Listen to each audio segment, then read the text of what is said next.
Hello दोस्तों, आज हम लोग इस लेक्चर में पार्ट 2 करेंगे जिसमें है चुंबकीय बल रेखाएं।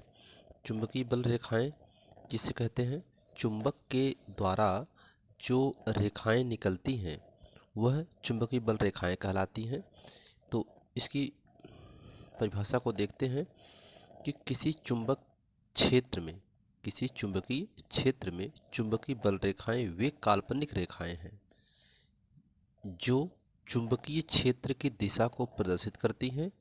इन रेखाओं के किसी बिंदु पर खींची गई स्पर्श रेखा उस बिंदु पर चुंबकीय क्षेत्र की दिशा को प्रदर्शित करती है। फिगर को समझते हैं। ये चुंबक है जिसका यन ध्रुव और यस ध्रुव यानी उत्तरी ध्रुव और दक्षिणी ध्रुव है। इसमें से चुंबकीय बल रेखाएं निकल रही हैं और ये बल रेखाएं दिखाई नहीं देती हैं। एक काल्पनिक रेखाएं हैं। ये एकमात्र काल्पनिक रेखाएं हैं जो इस चुंबक के द्वारा निकलने वाली रेखाएं, एक इनका क्षेत्र होता है, कुछ दूर तक जाएंगी। ठीक है। और जैसे जैसे ये बल रेखाएं बढ़ती जाएंगी आगे, वैसे ही धीरे धीरे अपने ध्रुव से दूर होती चली जाएंगी, यानी यन से निकल करके यस पे समाप्त होती हैं। तो ये जैसे जैसे आगे बढ़ती जाएंगी वैसे वैसे दूर होती चली जाएंगी और ध्रुव के पास में बहुत पास पास होती हैं बल रेखाएं। यानी कहने का मतलब कि ध्रुव के पास में इनकी प्रबलता ज़्यादा होती है चुंबक के पास में।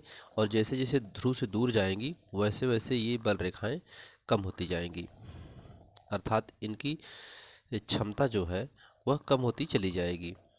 तो जो चुंबकीय क्षेत्र की दिशा को प्रदर्शित करती है, और यह चुंबकीय क्षेत्र की दिशा को प्रदर्शित करती हैं बल रेखाएं कि मतलब इस चुंबक का क्षेत्र कितनी दूर तक है, यह किसी लौह धातु को अपनी तरफ कितनी दूर से आकर्षित कर सकता है। ठीक है, वही चुंबकीय क्षेत्र होता है। इन रेखाओं के किसी बिंदु पर, तो ये जो रेखाएं होती हैं इस रेखाओं पर कोई बिंदु ले लेते हैं, ये बिंदु है, इस बिंदु पर स्पर्श रेखा खींच देते हैं। तो हम देखेंगे कि यहाँ पर इस तरीके से जा रही है, ऐसे ही से बहुत सी सारी स्पर्श रेखाएं खींची जा सकती हैं। ठीक है। तो ये स्पर्श रेखाएं जो होती हैं इस बिंदु पर चुंबकीय क्षेत्र की दिशा को प्रदर्शित करती है। यानी चुंबकीय क्षेत्र जो होता है वह अपनी दिशा को प्रदर्शित करती है। जैसे ये चुंबक है ना, ये चुंबक है, यन ध्रुव है और यस ध्रुव है। तो बल रेखा यहाँ से निकल करके यहाँ पे समाप्त होती हैं, यहाँ से निकलती यहाँ पर समाप्त होती हैं। ठीक है, यानी यन से निकलती हैं और यस ध्रुव पर समाप्त हो जाती हैं जाकर के, फिर अंदर से चलती हैं, फिर ऐसे चलती रहती हैं। ठीक है। अब ये चुंबकीय क्षेत्र है। अब ये रेखाएं जहाँ तक जा सकती हैं ऐसे, वह चुंबकीय क्षेत्र कहलाता है।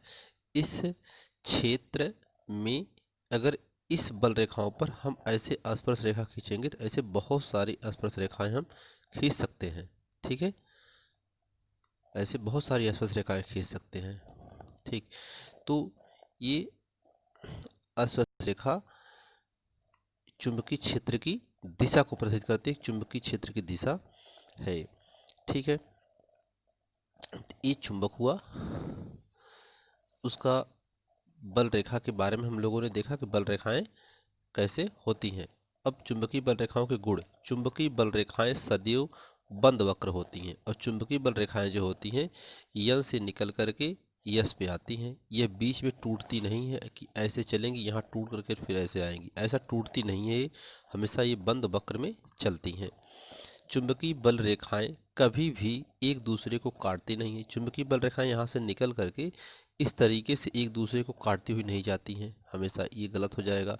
चुंबकीय बल रेखाएं हमेशा एक दूसरे के समांतर ही चलती हैं और समान दूरी पर रहती हैं, दूरी बराबर रहती है। बल रेखाओं पर किसी बिंदु पर खींची गई स्पर्श रेखा उस बिंदु पर चुंबकीय क्षेत्र की दिशा को प्रदर्शित करती है।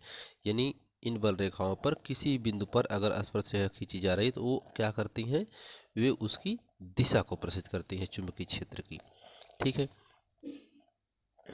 अगला है चुंबक के पास बल रेखाएं अधिक तथा चुंबक से दूर बल रेखाएं दूर दूर होती हैं। अब चुंबक के पास जितनी चुंबक के पास बल रेखाएं बहुत पास पास में होती हैं, ठीक है। और चुंबक से जब दूर जाएंगे तो ये बल रेखाएं दूर होती चली जाएंगी, ऐसे ऐसे ऐसे होती चली जाएंगी, दूर होती चली जाती हैं। चुंबकीय बल रेखाएं एक समान चुंबकीय क्षेत्र में परस्पर समांतर और बराबर दूरियों पर होती हैं। चुंबकीय बल रेखाएं जो होती हैं वो परस्पर समांतर और बराबर दूरियों पर होती है।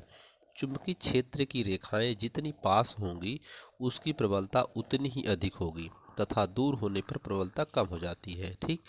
जब ये पास पास होगी तो इनकी प्रबलता अधिक होगी और दूर होंगी तो प्रबलता कम हो जाएगी, ठीक है। अब किसी चुंबक के पास हम लौह धातु को लाते हैं तो अगर दूर है तो उसको बहुत कम ताकत लगा पाता है, अगर थोड़ा उसको पास लाएंगे तो उसको जल्दी अपनी तरफ आकर्षित कर लेता है। तो इसका मतलब कि पास में आने पर उसका बल ज़्यादा हो जाता है, दूर होने पर उसका बल कम होता है, क्योंकि दूर बल रेखाएं बहुत दूर दूर होती हैं और पास में बल रेखाएं बहुत पास पास होती हैं, तो वहाँ पर बल अधिक हो जाता है, ठीक है। चुंबकीय बल रेखाएं सदैव उत्तरी ध्रुव से निकलकर दक्षिणी ध्रुव पर में प्रवेश करती हैं। ये उत्तरी ध्रुव से निकलती हैं और दक्षिणी ध्रुव में प्रवेश कर जाती हैं। ये बल रेखाएं हमेशा उत्तरी से निकलेंगे दक्षिण में प्रवेश करेंगे, ऐसे उत्तरी से निकलेंगे दक्षिण ध्रुव प्रवेश करेंगी, ठीक है। कभी इस तरीके से बल रेखाएं ऐसे नहीं चलती हैं, कभी ऐसे नहीं चलती हैं, ये ऐसे चलेंगी, ऐसे जाएंगी, फिर ऐसे आती होंगी, फिर या ऐसे आती, यहाँ ख़त्म हो गई, फिर यहाँ से आएगी, ऐसा नहीं। हमेशा बल रेखाएं यन से निकल करके यन से निकलती हैं यस पे आती हैं, यन से निकलती यस पे आती हैं, ऐसे इस तरीके से चलती हैं, यानी इनकी दिशा ऐसे ही होती है, ठीक है। अगला है चुंबकीय बल रेखाएं और रेखाओं की दिशा उत्तरी ध्रुव से दक्षिणी ध्रुव की ओर होती है। इनकी दिशा उत्तरी ध्रुव से दक्षिणी ध्रुव की तरफ होती है, ठीक है। हमेशा इनकी दिशा जो होती है ये नॉर्थ से साउथ की तरफ ही होती है, ध्रुव की ओर होती है तथा चुंबक के अंदर दक्षिणी ध्रुव से उत्तर। अब इसके अंदर आ जाएंगे तो यहाँ पर देखिए ये चुंबक है, तो यहाँ पर यन ध्रुव, यहाँ यस ध्रुव, यन से यस की तरफ, यानी चुंबक के बाहर जो बल रेखाएं होती हैं उनकी दिशा यन से यस की तरफ होती है, लेकिन चुंबक के अंदर यस से यन होती है, ऐसे आती है अंदर, ठीक है, ऐसे अंदर जाती हैं इसमें, फिर निकल करके इस तरीके से चलती हैं, फिर निकल करके इस तरीके से चलती हैं, ठीक है। तो चुंबक के बाहर देखेंगे तो यन से यस, ठीक है, और अंदर यस से यन की तरफ होती हैं, ठीक है। तो ये चुंबकीय बल रेखाएं और उनके गुण था। इस लेक्चर में इतना ही। अगले लेक्चर में हम आपको चुंबकीय बल रेखाओं की दिशा ज्ञात करने के नियम में मैक्सवेल का दक्षिणावर्ती पेच का नियम और दाएं हाथ के अंगूठे का नियम बताएंगे। तब तक के लिए धन्यवाद।